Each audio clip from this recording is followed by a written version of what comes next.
پرانے وقتوں میں ایک بادشاہ کے پاس ایک عقل مند اور دانا شخص تشریف لایا، جس نے بادشاہ کو کئی دانائی اور حکمت سے بھرپور باتیں بتائیں، اور باتوں ہی باتوں میں اس نے بتایا کہ بادشاہ سلامت، ہندوستان کی سرزمین میں ایک ایسا درخت بھی ہے کہ جس کسی نے بھی اس کا پھل کھا لیا تو وہ شخص کبھی بھی بوڑھا نہیں ہوتا اور نہ اسے موت آتی ہے۔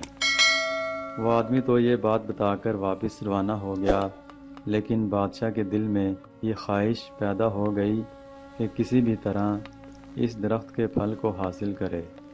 چنانچہ بادشاہ نے اس مقصد کے حصول کے لیے اپنے ایک عقل مند اور دانا وزیر کو اس درخت کے پھل کی تلاش کے لیے فوراً ہندوستان کی طرف روانہ کر دیا۔ بہت جدوجہد اور تلاش کے بعد جب اس وزیر کو وہ پھل نہ مل سکا تو وہ بالآخر اس تلاش سے تنگ آ گیا اور اس نے واپسی کے سفر کا ارادہ کر لیا، کیونکہ وہ اب بالکل مایوس ہو چکا تھا۔ کئی مہینوں کی اس کی محنت رائے گاہ چلی گئی تھی۔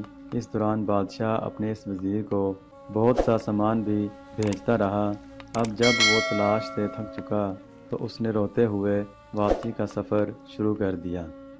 راستے کی منزلیں طے کرتے ہوئے اس نے ایک جگہ پر رکنے اور آرام کرنے کا ارادہ کیا۔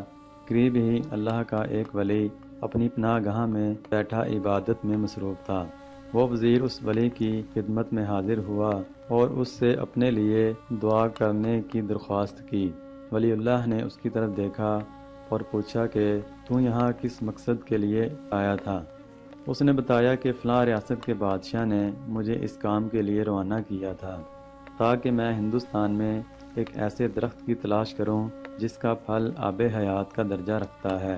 میں نے کئی مہینے اس درخت کو تلاش کیا مگر وہ درخت نہ مل سکا، اور جس کسی سے بھی اسی کے بارے میں پوچھا اس نے میرا مذاق اڑایا اور مجھ پر ہنس دیا، لہذا اب مایوس ہو کر واپسی کا سفر اختیار کر لیا ہے۔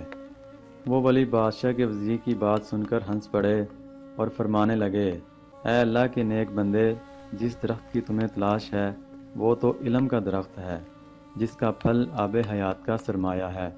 وزیر نے جب یہ سنا تو اس کی تمام مایوسی اور افسردگی خوشی میں بدل گئی اور وہ ولی اللہ سے رخصت لے کر خوشی خوشی بادشاہ کی طرف روانہ ہو گیا۔